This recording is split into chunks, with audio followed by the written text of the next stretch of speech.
하나님 말씀은 신약성경 로마서 1장 1절부터 7절 말씀입니다.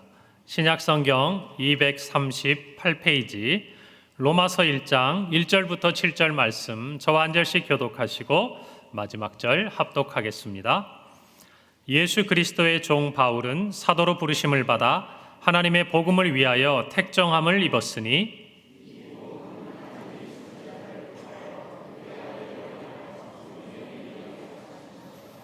그의 아들에 관하여 말하면 육신으로는 다윗의 혈통에서 나셨고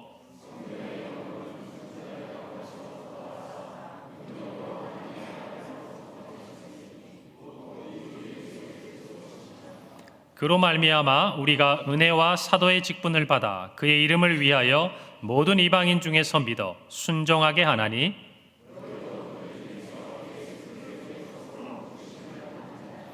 함께 읽겠습니다. 로마에서 하나님의 사랑하심을 받고 성도로 부르심을 받은 모든 자에게 하나님 우리 아버지와 주 예수 그리스도로부터 은혜와 평강이 있기를 원하노라. 아멘. 할렐루야. 오늘은 귀한 목사님을 한번 모셨습니다.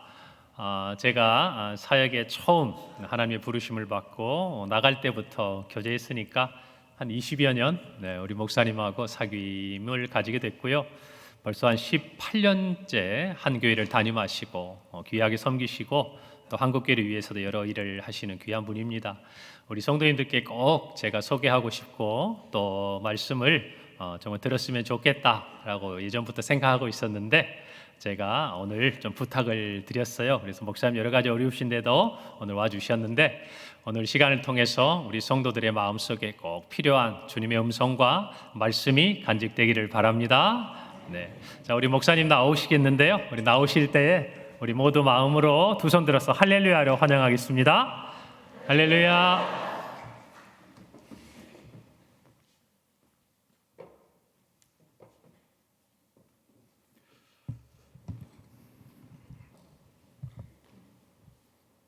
함께 기도하겠습니다. 거룩하신 하나님 아버지,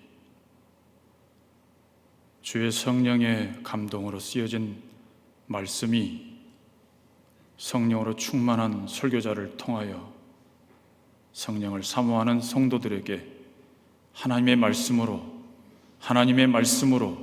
선포되게 하여 주옵소서. 종을 사용해 주시기를 원하오며 예수님 이름으로 기도합니다. 아멘. 저는 오늘 부르심, 또 그 부르심에 합당한 삶이라는 제목으로 로마서를 중심으로 말씀을 전하고자 합니다. 사도 바울은 이 말씀을 시작하는 인사말 부분인데요, 바울은 자신을 예수 그리스도의 종이라, 또 사도로 부르심을 받은 자라, 복음을 위하여 택정함을 받은 자라고 자신을 소개하고 있습니다. 자신을 소개한다는 것은 자기가 누구인지를 그렇게 알고 있는 것이죠. 신앙생활에 있어서 큰 두 가지 축이 있는데, 하나는 내가 누구인가, 내가 누구인가를, 그리고 두 번째는 그 나와 하나님과의 관계, 하나님이 누구이신가, 나는 누구인가와 하나님이 누구이신가의 이 관계 속에 있는 신앙을 항상 생각해야 합니다. 여러분, 저를 아십니까? 처음 봤습니다. 아는 거라고는 이름밖에 없습니다. 근데 이름이라는 것은 내가 아닙니다. 제가 태어났을 때 아버지가 얘를 장성태라 하자, 장성태라고 이르자라고 해서 이름이지 제가 아닙니다. 그렇죠? 여러분, 여러분의 존재의 근거를 어디에 두고 계십니까? 혹시 데카르트를 아시나요? 나는 생각한다, 고로 존재한다. 데카르트는 계속해서 존재에 대한 증명, 존재에 대해서 고민을 했어요. 나는 누구일까? 내가 존재한다는 건 뭘까?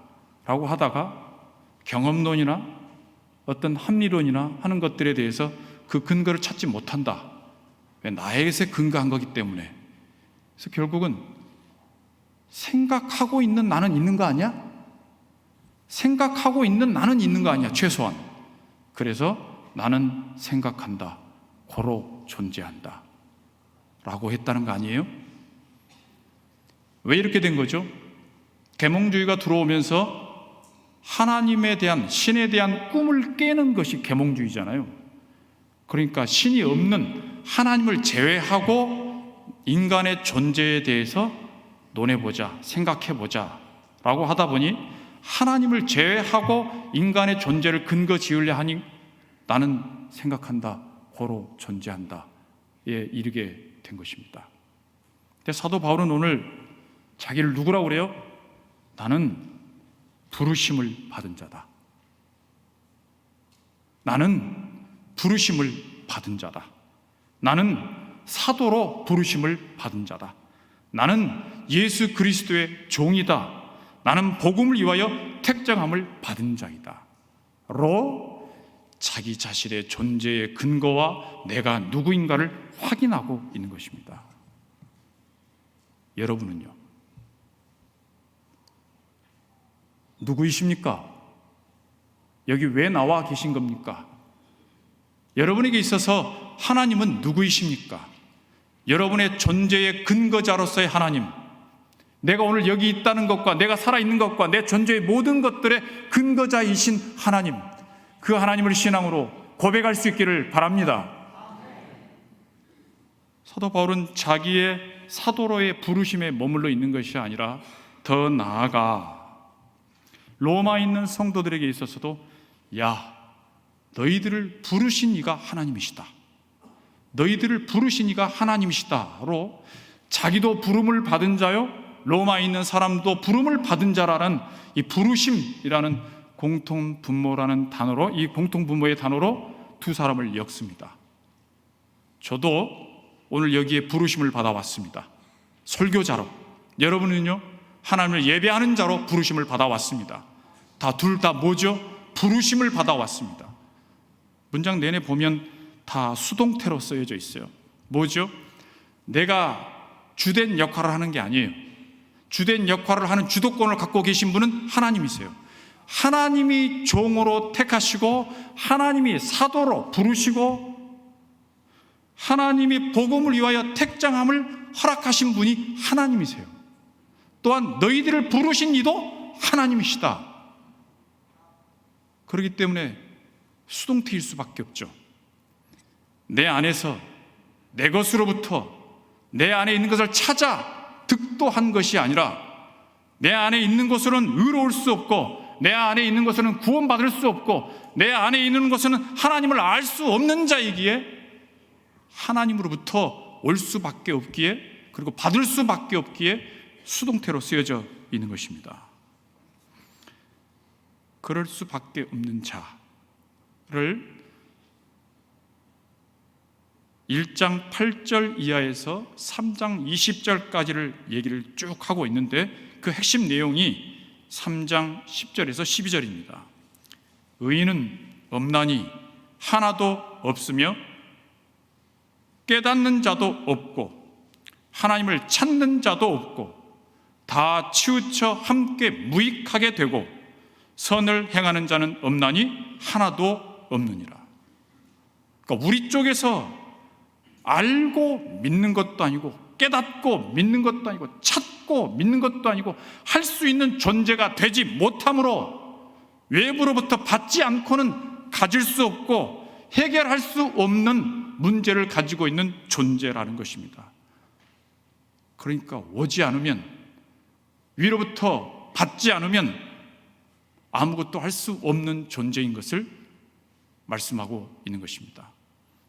더 나아가서 율법마저도 하나님께서 이걸 지키라라고 말씀하셨는데, 다시 말하면 이걸 지키면 구원에 이른다라고 말씀하셨지만 우리에게는 그 길을 제시해 주셨지만 우리는 그 길을 갈 수 있는 실력과 능력이 없어서 우리를 구원하지 못하며 다만 죄를 깨닫게 할 뿐이다 라고 말씀합니다. 율법의 기능이요. 그리고 우리가 아는 것처럼 3장 21절에 와서서 예수 그리스도가 제시됩니다. 그러나 이제는 깨달을 수도 없고 알 수도 없고 믿을 수 없고 따를 수도 없는 우리에게 예수 그리스도를 보내주심으로 그러나 이제는으로 참된 복음이 선포되어지는 것입니다.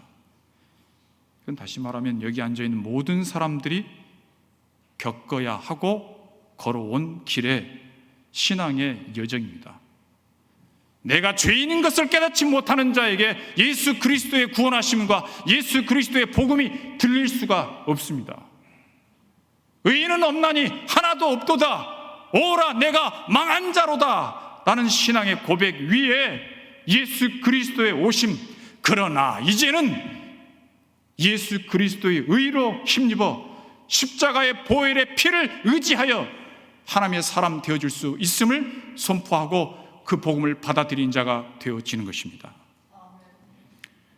그래서 이처럼 이제 로마서 12장에 와서는 다시 그렇게 예수 그리스도로 변화된 너희가, 예수 그리스도로 또 다른 신분을 가진 너희가 이제 어떻게 살아야 할 것인가에 대하여 그러므로 사랑하는 형제들아, 그러므로 사랑하는 형제들아 라고 하며 예수 그리스도 안에 한 형제된 자로서 어떻게 살아야 할 것인가를 말씀하고 있는 것입니다. 여기 중요한 신앙에 있어서 두 가지 큰 기둥을 다시 생각합니다. 내가 누구인가? 내가 누구인가? 그 내가 누구인가를 자꾸 내 안에서 찾으려고 하면 안 돼요. 내가 누군 줄 알아? 대통령이야. 내가 누군 줄 알아? 나 빵빵한 사람이야. 내가 누군 줄 알아? 그걸로 자기 자신을 근거 지을 수 없어요. 내가 누군 줄 아세요? 죄인입니다. 어찌하지 못하는 죄인입니다. 하나님이 계심에도 불구하고 하나님의 존재 자체를 부정하고 살고 배반하며 살며 아니 알려고도 하지 않고 꿈꾸고도 살지 못하는 죄인입니다. 꿈에도 하나님을 생각하지 못할 만큼 죄악 가운데 거하는 사람입니다. 표현하기를 지렁이가 매니큐어를 상상도 할 수 없는 것처럼 죄인된 내가 하나님을 생각도 못하고 상상도 할 수 없었던 자입니다. 하는 나는 누구인가? 그리고 나의 존재, 그리고 나의 삶의 모든 의미를 하나님으로부터 찾지 아니하면 아무것도 의미 있는 것이 없다라는 것을 깨닫는 것입니다.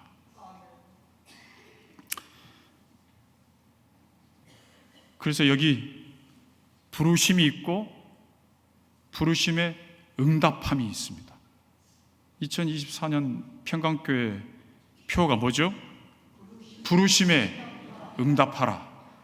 그 부르심과 그 부르심에 응답하는 것의 관계를 설명하고 있는 것입니다. 부르심은 누가 부르시는 거죠? 하나님. 주도권이 누구에게 있죠? 하나님. 왜 하나님께서만 주도권을 갖고 계시고 하나님만 부르셔야 되나요? 우린 죄인이기에 하나님 앞에 나아갈 수도 없고 하나님을 찾지도 않은 자이며 하나님을 알 수도 없는 자이기 때문에 그렇습니다. 그 부르심의 주도권은 하나님께 있습니다. 응답해야 합니다. 그 응답은 어떤 의미냐? 관계를 얘기하는 거예요. 우리가 전도를 나가기도 하고 예배를 드리기도 하고 헌금을 드리기도 하고 헌신하기도 하고 봉사하기도 하고 하는 신앙적 행위들과 예수 그리스도의 사람으로 살아내려고 하는 몸부림들이 여기 있다 그러면 이것은 무엇을 의미합니까?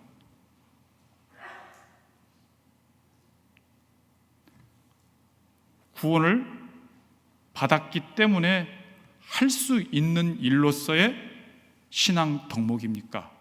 아니면 구원을 받기 위해 이와 같은 일을 해야 하는 겁니까? 응? 응? 네. 제가 이 평강교회를 조금 알고 있는데 제가 하문호 목사님의 책을 가지고 공부한 사람입니다. 그러니까 여러분들이 잘 아는 것이 당연합니다. 만약에 여러분이 구원을 받기 위하여 신앙 덕목을 행하고 있다면 여러분들은 다른 길로 가고 있는 겁니다. 우리 동네도 이 추운 겨울인데 할머니들이 돌아다니면서 전단지를 나누면서 전도를 하세요. 야, 귀하다. 이 추운데 어떻게 돌아다니면서 저렇게 하시나. 알고 봤더니 이단이세요. 근데 그분들은 어떤 분인 줄 아세요? 자기가 전도하러 가지 않으면 자기가 구원을 못 받기 때문에 한 사람이라도 전도를 해서 구원을 해야 자기도 구원을 받을 수 있다고 생각해요. 그래서 지금 돌아다니고 있는 거예요. 근데 이런 사람이 있는가 하면 나는 구원을 받은 사람이다. 야, 내가 누구냐? 의인은 없다. 하나도 없다. 라고 하셨는데 그러나 이제는 예수 그리스도 안에서 내가 구원 얻은 사람이다. 그러므로 이제 이렇게 살겠다. 이렇게 살아야 된다를 하고 있는 사람이 복음을 전하러 나갔어요. 누가 더 열심히 할 것 같아요? 누가 더 열심히 할 것 같냐고. 진짜로요? 구원을 받았기 때문에 그렇게 하겠다, 그렇게 해야 된다라고 하는 사람이 더 열심히 할 것 같아요? 그렇지 않으면 구원을 못 받기 때문에 비가 오나 눈이 오나 나가야 되는 사람이 더 열심히 할 것 같아요? 아직 사랑을 받아보지 못한 사람은 계속해서 구원을 받아야 되는 목적을 향하기 위하여서 이것을 원인으로 제공하려고 하는 것과 같아요. 그러나 지금 우리가 보는 것처럼 우리에게는 의가 없다. 우리는 죄인이다. 우리는 알려고도 하지 않았다. 우리는 깨닫지도 못한다. 내 쪽에서의 조건과 원인과 근거가 되지 않는다. 못한다. 오직 하나님으로부터 내려와 하나님이 택하시고 하나님이 부르시고 하나님이 쓰시고 하나님이 힘주시고 하나님이 위로하시고 하나님께서만 인도할 수 있다를 깨닫는 자의 삶을 사는 자가 더욱더 힘써 애써 그 일을 향하여 나아가는 것에 기쁨과 의미를 갖는 자로 살아가는 자가 그 일에 더욱더 힘쓰는 자가 되고 마는 것입니다. 다시 여기까지 설명하면 구원은 이미 완료되어져 있습니다. 이제 구원받은 자로서 우리에게 주어진 삶으로 하나님의 그 부르심에 응답하셔야 합니다. 그 응답은 이것이 원인이나 이것이 근거가 되어져서 구원 얻는 데로 가는 것이 아니라 구원을 받았기에 이와 같은 삶을 하나님께서 우리에게 요구하시는 거예요. 근데 그 요구하심이 쉽습니까? 아니요. 어렵습니다. 아까 얘기했던 것처럼 할 수 없는 자에게 하나님께서 그걸 하라고 하세요. 그래서 우리는 이걸 부담으로 여기고 못하는데 내가 그걸 어떻게 해? 라고 생각하죠. 오른밤을 때리면 왼밤을 돌려라 대라. 오리를 가자면 심리를 같이 가져라. 야, 겉옷까지 속옷을 달라면 겉옷까지 줘라. 그게 돼요? 평생 숙제, 평생 훈련, 평생 결심. 그럼에도 불구하고 내 힘으로 되지 않는다는 것을 깨닫고 성령의 도우심을 구하며 한 걸음씩 한 걸음씩 걸어 나아가는 것이 신앙인의 태도이고 자세입니다. 한 사람도 내가 이렇게 했다, 나는 이런 걸 한 사람이야 라고 얘기할 수 있는 사람이 아무도 없어요.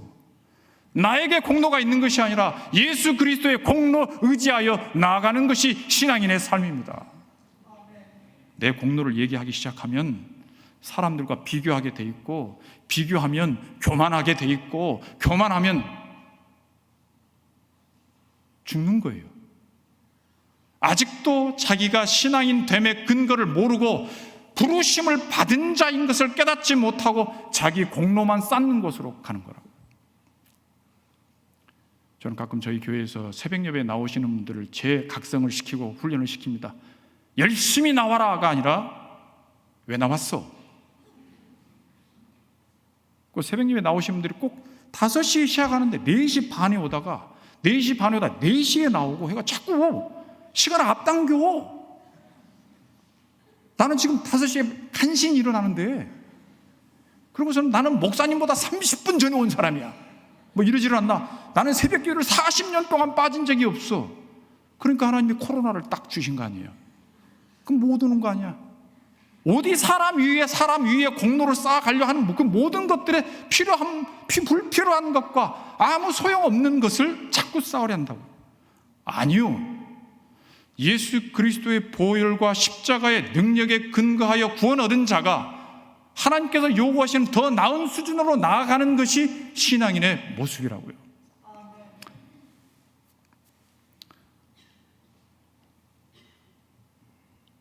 그래서 저기 표현하는 것처럼 로마서 1장 8절에서 11절에 말씀하는 것처럼 그들에게 나아가기를 원하는데 왜 나아가기를 원하냐? 그들을 보기를 원하는 것이 무엇이냐? 어떤 신령한 은사를 너희에게 나눠주어 너희를 견고하게 하려 함이라. 부르심을 받은 자들, 이미 로마의 복음을 받아들여서 믿고 있는 사람들에게, 그 부르심을 받은 자들에게 그들을 견고하게 하기 위하여서 로마서를 쓰고 있다라고 말씀하고 있는 것입니다.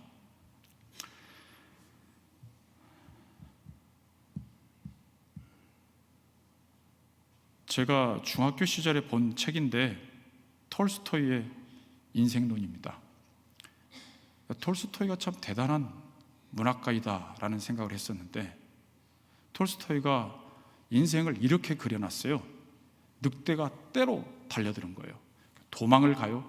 들판이에요. 숨을 데가 없어요. 올라갈 데도 없어요. 그러다가 발견한 게 오래된 깊은 우물을 발견해서 어쩔 수 없이 뛰어들어요. 어쩔 수 없이 뛰어들었는데 하고 떨어지는데 갑자기 뭐가 손에 딱 잡히는 거예요. 그러니까 보니까 통나무 하나를 붙들고 매달려 있는 거예요. 살았다. 산 거예요? 살았다. 산 거냐고. 근데 조금 있으니까 살았다고 그랬는데 흰 쥐와 검은 쥐가 나오더니 그 통나무를 갉아먹기 시작하네. 또 죽었다. 그러고 있었는데 좀 있으니까 이마 위로 뭐가 뚝뚝 떨어지는 거예요. 그래서 위를 쳐다봤더니 벌집이 있고 벌집에서 꿀이 이마에 떨어지는 거예요. 그 꿀이 달까요? 쓸까요? 잘 대답하셔야 돼요. 수준이 드러날 수 있어요. 그 꿀이 달까요? 쓸까요? 쓰다고 하시는 분은 인생을 아는 분이고, 달다고 하시는 분은 오늘 달달함에 빠져 살고 계시는 거예요. 지금 죽을 상황이에요. 쫓겨왔어요. 쫓겨다가 간신히 했는데 갉아먹고 있는 상황이라고. 곧 어떻게 된다는 거죠? 떨어져 죽을 일만 남아있는 거예요. 근데 그걸 꿀이 달다고 할 수가 있는 거냐고요. 너무 잘 그려놓지 않아요? 우리의 인생이 내가 오고 싶어서 온 것도 아니고 가고 싶어서도 가고 있는 게 아니고 쫓기다시피 이 땅 가운데 떨어져. 그리고 우리의 생명이 붙들려져 있어. 근데 미안하지만 한계가 있어. 유한해. 언젠가 끝날 거야. 근데 그 인생을 살아가는데 뚝뚝 떨어지는 거, 그 꿀이 내 이마에 떨어지는데 그게 다냐 달지 않냐는, 내 인생 전체를 바라보는데 그 시각을 가진 사람에게서는 단 것이 단 게 아니죠. 그렇죠? 그게 인간의 한계를 드러내고 있어요. 인생이 무엇인가를 드러내고 있다고. 지금 여기까지가 로마서 3장 20절까지 말씀이에요. 3장 21절에는 이 소망 없는 사람에게 그러나 이제는 하고 위에서부터 밧줄이 내려오는 거예요. 근데 톨스토이는 그걸 쓰지를 않았대. 위에서부터 밧줄이 내려오는 거예요. 예수 그리스도가 선포되어지고 예수 그리스도의 십자가가 선포되어짐으로 그 구덩이에서 벗어나게 되어지는 장면이 나오지를 않았다고요. 그래서 성경에는 3장 21절에 그러나 이제는이라고, 그리고 12장 1절에 가서 그러므로가 나옵니다. 그러니까 12장 1절은 요 앞에 의인은 없다, 너도 죄인이다 하는 것과 우리에게 소망이 없었다, 그러나 예수 그리스도를 통하여 3장 21절에 우리에게 소망이 생겼다, 우리 인생에 의미가 생겼다, 그리고 그 가치관과 그 인생관과 그 세계관을 가진 사람으로서 이제 다른 세상을 살아라가 12장의 말씀이에요. 궁금하지 않으세요? 로마서 12장 1절로 가보시겠어요?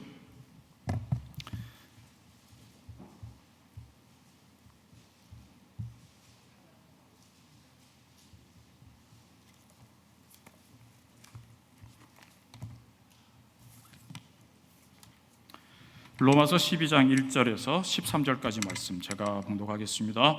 그러므로 형제들아, 내가 하나님의 모든 자비하심으로 너희를 권하노니 너희 몸을 하나님이 기뻐하시는 거룩한 산 제물로 드리라. 이는 너희가 드릴 영적 예배니라. 너희는 이 세대를 본받지 말고 오직 마음을 새롭게 함으로 변화를 받아 하나님의 선하시고 기뻐하시고 온전하신 뜻이 무엇인지 분별하도록 하라.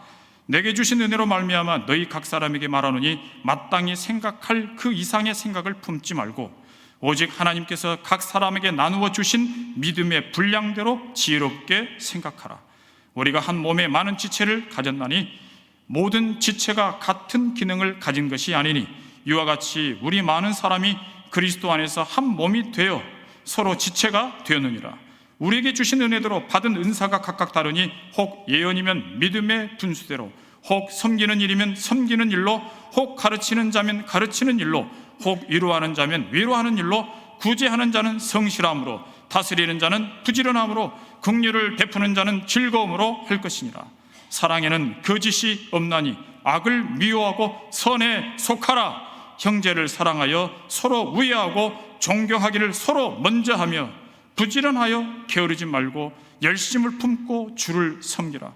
소망 중에 즐거워하며 환난 중에 참으며 기도에 항상 힘쓰며 성도들의 쓸 것을 공급하며 손 대접하기를 힘쓰라. 아멘. 아멘은 했는데 쉽지가 않아요. 신분의 변화는 즉각적입니다. 죄인이 의인 되어지고 사단의 휘하에 있던 자가 예수 그리스도의 사람이 되어지고 하는 것은 오직 은혜로 즉각적으로 일어나는 사건입니다. 우리는 구원을 받았습니다. 그런데 구원받은 사람으로서의 신앙적 수준, 신앙적 다움을 얘기할 때는 이건 그렇게 즉각적이지 않습니다. 점진성을 얘기합니다. 점진성. 그래서 우리가 많이 겪는 게 뭐죠? 오늘 분명히 남편과 아내의 관계 속에서 하나님 앞에 기도하여 내가 변하든지 저 사람이 변하든지 되게 하여 주옵소서 하고 기도하고 눈을 떴는데도 불구하고 부인은 여전히, 나는 여전히 변하지 않는 이 관계와 아무도 변화되어지지 않은 이 현실 가운데 우리는 낙심하거나 또 이건 또 뭔가 싶은 세월들을 삽니다. 어떤 목사님이 저한테 장 목사는 평상시에 하는 거 보니까 되게 똑똑한 것 같은데 왜 서울대를 못 갔냐고. 그래서 제가 목사님 제가 공부를 안 했을 것 같아요? 그리고 한마디 더, 공부를 하면 좋은 대학을 갈 수 있다고 생각하는 것은 그건 아직 인생을 모르는 사람이에요. 우리 다 이렇게 공부로 하면 공부를 잘한다, 택도 없어요. 내가 여러분들에게 물어보는데 여러분들이 그렇게 노력을 안 해서 가난한 거예요? 아니잖아요. 힘쓰고 애쓰고 노력하고 잠을 자지 않고 일을 해도 안 되는 건 안 돼. 그럼 뭐가 있는 거죠? 또 다른 뭔가 있는 거잖아요. 근데 우린 다 내가 기도했으면 이렇게 돼야 된다고 생각하는데, 내가 기도하면 뭔가 바뀌어야 된다고 생각하는데, 미안하지만 또 다른 뭔가 있는 거예요.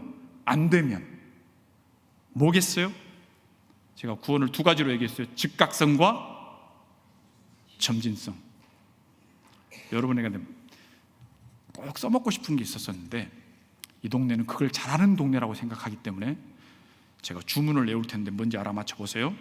소, 중, 회, 신, 칭, 양, 성, 견, 영. 소, 중, 회, 신, 칭, 양, 성, 견, 영. 이분들 이럴 줄 알았어. 다 아시네. 거기에 소, 부르심, 소명, 중, 중생. 계속 가다가 어디로 가죠? 성화로 가요. 소, 중, 회, 신, 칭, 칭의, 양, 양자, 성, 성화, 영, 영화. 그러니까 영화는 죽은 다음에 일어나는 거잖아요. 그건 부름을 받아 의롭다 칭함을 받고 양자가 되어지고 회개를 하고 다 한 다음에 그 다음에 뭐라는 거죠? 하나님의 자녀가 된 다음에 어디로 가는 거죠? 그 다음 단계가 뭐냐고? 성화. 영화는 죽어야 된다고. 아직 안 죽었잖아요. 아직 실제라고요. 현실이라고. 그 성도로 살아가는 이 삶의 모든 영화를 잊기 전에, 죽기 전에 이 땅 가운데 일어난 모든 사건이 조직신학적으로 뭐라는 거죠? 성화라고. 이 성화는 뭐라는 거죠? 즉각적이 아니라 점진성을 가지고 있다고. 그 점진성이라는 것은 내가 실력을 키워나가고 하나님과의 관계 가운데 하나님을 더욱 의지하고 나를 보내신 분의 뜻을 쫓고 또 묻고 확인하고 또 묻고 확인하는 과정을 겪어서 계속해서 나아가야지만 이룰 수 있는 것이 성화의 과정이에요. 제가 군에서 제식 훈련을 받는데 반드시 일자로 가는 것을 제가 배웠거든요. 그게 뭔 줄 아세요? 땅을 쳐다보고 가면 이리 갔다 저리 갔다를 해요. 근데 어떻게 해야 반드시 일자로 갈 수 있는지 아세요? 목표를 가까이 두면 안 돼요. 멀리 둬야 돼요. 목표를 멀리 둬라. 그리고 걸어갈 때 뭘 하겠어요? 목표를 보고 확인하고 목표를 보고 확인하고를 계속하면 할수록 반드시 갈 수 있어요. 굉장히 중요한 난 진리라고 생각하는데 성화가 그렇다고요. 예수 그리스도와 십자가를 앞에 두고 계속해서 십자가를 보고 나를 보고 십자가를 보고 나를 보고 예수 그리스도를 보고 나를 보고 계속해서 반복적인 훈련을 하고 있는 것이 성화라고요. 구원 받을 때도 내 힘과 내 노력으로 되어진 것이 아닌 것처럼 계속해서 예수 그리스도를 바라보고 십자가를 바라보는 계속되어진 반복되어진 훈련을 필요하고 이걸 과정으로 두고 있고 이걸 점진성이라고 얘기하는 거라고요. 제가 이번 주에 읽은 책 중에 하나인데 남자의 클래식이라는 책인데 굉장히 유명한 첼리스트예요. 근데 이분이 매일 아침에 일어나면 모닝 루트라고 그래요. 아침에 일어나면 하는 게 있어요. 그게 뭐냐면 한 곡 자기가 계속해서 연주하는 아침에 일어나는 연주하는 곡이 있다는 거예요. 계속 그 곡 아침에 일어나면 그 곡을 연습을 한대요. 근데 이분이 뭐라고 얘기하냐면 아니 당신은 이 첼리스트로 대가이신데 왜 아직도 그렇게 하고 계십니까? 그랬더니 어제보다 오늘 더 실력이 좋아지는 걸 느껴요. 그분 연세가 몇 살? 95세. 난 그걸 보고 나는 하나님 앞에서 조금 더 실력이 좋아질 수 있는 거가 뭐가 있을까를 생각했어요. 뭐일 것 같아요? 목회자니까 설교를 더 실력이 더 좋아지면 어떡하면 이런 게 있지만 아니에요. 제가 시편을 읽는데 시편을 읽는 것이 훨씬 더 감정적으로 내 마음속에 다가올 수 있도록 읽는 것을 아침에 일어나면 시편 1편을 꼭 읽고 시작해야겠다. 걔가 그렇게 한 것처럼 나도 그 사람이 그렇게 한 것처럼 나도 그렇게. 여러분의 삶에 하나님과의 관계 속에서 내가 점진적으로 성숙하고 자라나기를 원하시는 하나님, 하나님이 나를 택하신 이유, 나를 부르시는 이유가 뭐냐? 하나님의 사람다워지기를 원하시며 하나님의 자녀의 백성 되었고 하나님 나라의 천국 백성 되어지기를 원하시는 뜻과 목적을 가지고 우리를 부르셨고 나는 그 부르심이 합당한 자로 오늘 그 길을 가는 사람으로서 가고 있는가를 목표와 나를 반복하여 계속해서 확인해 가는 과정 가운데 하나님을 만나고 하나님을 나의 품으로 안고 내가 하나님의 사람이 되어져 가고 하는 것으로 인생의 목적과 의미를 가질 것을 고백한 사람이 되어야 한다고요. 그것이 하나님의 부르심에 합당한 응답을 하는 사람으로 하루하루를 살아내는 성도의 모습인 것입니다. 여러분 지금 현직이세요. 나 70 은퇴했는데 아니 아직 안 돌아가셨잖아. 하나님 보시기에는 아직 너 거기 있어. 2023년이 끝나고 2024년이 밝았다는 건 뭘 의미하는 줄 아세요? 훈련을 다시 하고 계시는 거예요. 야, 2023년 내가 너한테 기회를 줬는데 너 아직 이 정도밖에 안 되는 거잖아. 내가 다시 24년을 줄 테니까 해봐. 다시. 나 너 기대한다. 너 내 자식이다. 믿는다. 다시 해봐. 24년이 우리에게 주어진 거예요. 그럼 뭐죠? 로마서 12장 1절에 있는 바와 같이 여기 보면 뭘 나누고 뭘 주고 하고 있지만 그 핵심적인 내용은 뭐예요? 구원받은 내가 어떻게 살 것인가? 구원받은 내가 나를 부르신 하나님 앞에서 어떻게 살 것인가를 생각하고 고민하고 안 되는 것을 또 해보고 또 해보고 하는 것으로서 2024년도를 우리에게 허락하신 것입니다. 하나님이 여러분을 기대하세요. 하나님께서 여러분을 사랑하는 자녀같이 보고 계세요. 넘어지면 짤로, 잘못되면 짤로가 아니고 아이고 또 넘어졌냐, 야 일어서라, 일어서. 흔들릴 때 야야야 반드시 쓰고 반드시 다시 해봐, 다시 해봐. 기회를 주시는 거라고요. 기회를 주시고 계신다. 부르심에 응답하는, 조금이라도 변화가 되어지고 조금이라도 하나님의 사람으로 변화되어지고 하나님 나라의 백성다워지는 일에 더욱더 힘쓰는 평강의 성도들이 다 되어줄 수 있기를 바랍니다. 기도하시겠습니다. 하나님 아버지, 하나님의 자비하심 앞에 용서를 받고 하나님의 자비하심으로 붙드시며 하나님 아버지께서 우리를 산 제물로 받으시기를 원하시는 것을 알기에 날마다 성화되어져 가며 변화되어져 가며 새로워져 가기를 원합니다. 마음대로 되지 않는 현실 앞에 억울해하지 않게 하시고 다시 기회 주시고 다시 시작해 하신 하나님의 손에 붙들리는 성도들이 다 되어줄 수 있도록 인도하여 주셔서 하나님 부르시는 날, 하나님 여기까지 하나님께서 인도하셨습니다, 여기까지 하나님께서 이루어 주셨습니다를 신앙의 고백으로 드릴 수 있는 성도들이 다 되어줄 수 있도록 인도하여 주옵소서. 예수님 이름으로 기도합니다. 아멘.